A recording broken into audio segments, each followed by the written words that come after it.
Have you ever found yourself pausing while writing, wondering if a sentence needs just a little something extra to make it perfectly clear?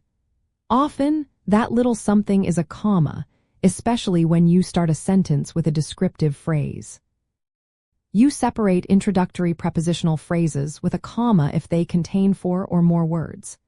This simple rule helps guide your reader, preventing confusion by clearly marking where the introductory element ends and the main part of the sentence begins. It provides a brief but essential pause, making your writing flow more smoothly and making it easier to understand on the first read. The core reason behind this rule is clarity. Introductory phrases often modify the main clause that follows, and without a comma, there can be a moment of ambiguity as the reader tries to connect the beginning of the sentence to its subject. The comma acts like a helpful traffic sign, signaling a natural break and ensuring that your intended meaning is immediately clear to anyone reading your words. It is all about guiding the reader through your thoughts without any bumps in the road. To put this into practice, first identify if your sentence begins with a prepositional phrase, which usually starts with words like in, on, at, for, with, by, or from. Next, count the number of words within that introductory phrase. If it is for words or more, place a comma immediately after it. For example, after the long and arduous journey, the explorers finally reach their destination needs a comma because after the long and arduous journey has 5 words.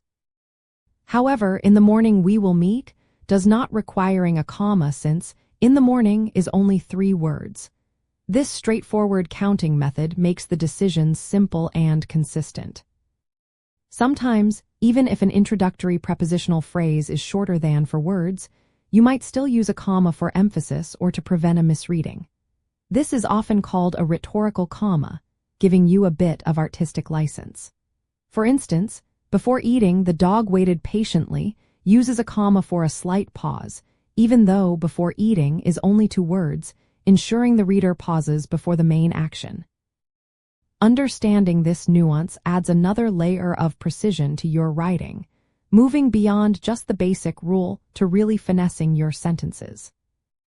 By consistently applying the forward rule for introductory prepositional phrases, and occasionally using your judgment for shorter ones, you are not just following a grammar guideline.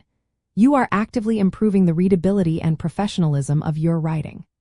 This small punctuation mark transforms potentially confusing sentences into clear, accessible messages, ultimately helping you communicate more effectively and confidently.